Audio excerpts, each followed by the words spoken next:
नितिन भैया, हाँ। जब हमारी कोई चीज खो जाती है तो हमें बहुत दुख होता है ना, और हम अपना सारा काम छोड़कर उसे खोजने में लग जाते हैं, और जब वो चीज हमें मिल जाती है तो हमें कितनी खुशी होती है ना।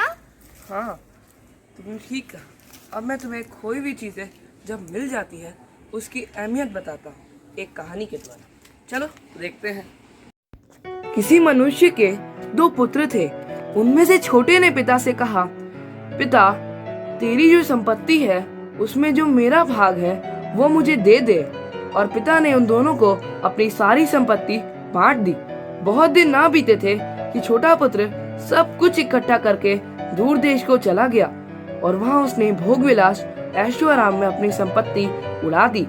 जब वह सब कुछ खर्च कर चुका तो उस देश में बड़ा अकाल पड़ा और वह कंगाल हो गया। इसलिए उस देश के निवासियों में से एक ने उसे अपने घर सूअर चराने के काम से रखा और वह चाहता था कि जो वह सूअरों को खिलाता वह खुद भी खाए और अपना पेट भरे। फिर उसने सोचा कि मेरे पिता के यहाँ तो उनके नौकरों को 2 वक्त से अधिक की रोटी प्राप्त होती है, तो मैं यहाँ पर भूखा क्यों मर रहा हूँ। मैं भी अपने पिता के यहाँ जाऊंगा और उनसे कहूंगा, मैंने तेरे विरुद्ध और स्वर्ग के विरुद्ध पाप किया है।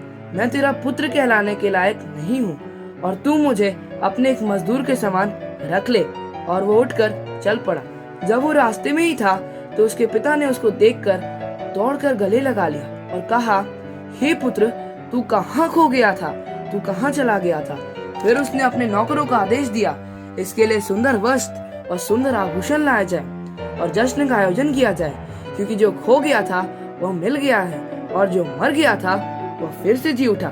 तब उसका बड़ा बेटा जो खेत में काम कर रहा था, उसे नाचने गाने की आवाज सुनाई दी। उसने अपने दास को बुलाकर पूछा, ये यहाँ क्या हो रहा है? उसने उत्तर दिया, तेरा भाई आया है और तेरे पिता ने जश्न का आयोजन किया है।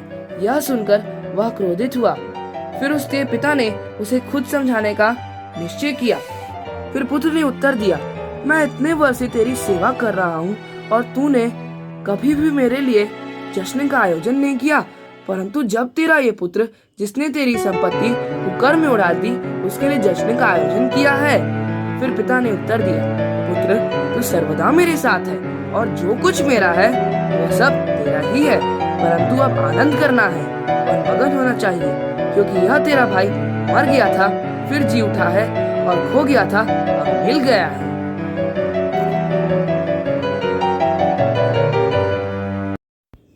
तो आपने इस कहानी में 3 बातें सीखी। पहला, रेपेंटेंस यानी पछताना। दूसरा, फॉरगिवनेस यानी क्षमा करना। और तीसरा, मर्सी यानी दया करना। पुत्र ने गलत संगति में अपने पिता की संपत्ति को उड़ा दिया। पिता दुखी हुआ, लेकिन जब उसके पुत्र ने अपनी गलती स्वीकार करके पछतावा किया तब उसके पिता ने उसे माफ किया और इस प्रकार पिता ने उसकी सारी गलतियों को भुलाकर उस पर अपनी दया दिखाई। नतान्या, अब तुम समझ गई होगी कि जब हमारी खोई हुई चीजें हमें मिल जाती हैं तो हमें कितना आनंद आता है। जैसे इस कहानी में एक पिता को अपना खोया हुआ पुत्र दोबारा मिल जाता है तो वो कितना आनंदित था। हाँ बिल्कुल। हाँ, अब चलो बताओ, मैं तो तुम्हें हमेशा बहुत सारी कहानियां सुनाता हूँ, लेकिन आज तुम मुझे बताओगी कि इस कहानी से हमें क्या सीख मिलती है। मुझे इस कहानी से यही सीख मिलती है कि चाहे हम कितने भी बुरे हों, अगर हमें अपना गलती का एहसास हो जाए तो हमारा पिता हमें माफ कर देता है और हमें हमेशा के लिए अपने साथ रख लेता है। हाँ, हमारा पिता दयालु है और हमारी गलतियों को नजरअंदाज करके हमें क्षमा कर देता है। अगर आपको हमारा ये वीडियो पसंद आए तो इसे लाइक, सब्सक्राइब और शेयर करना ना भूलें। इससे हमारा उत्साह बढ़ता है। Thank you.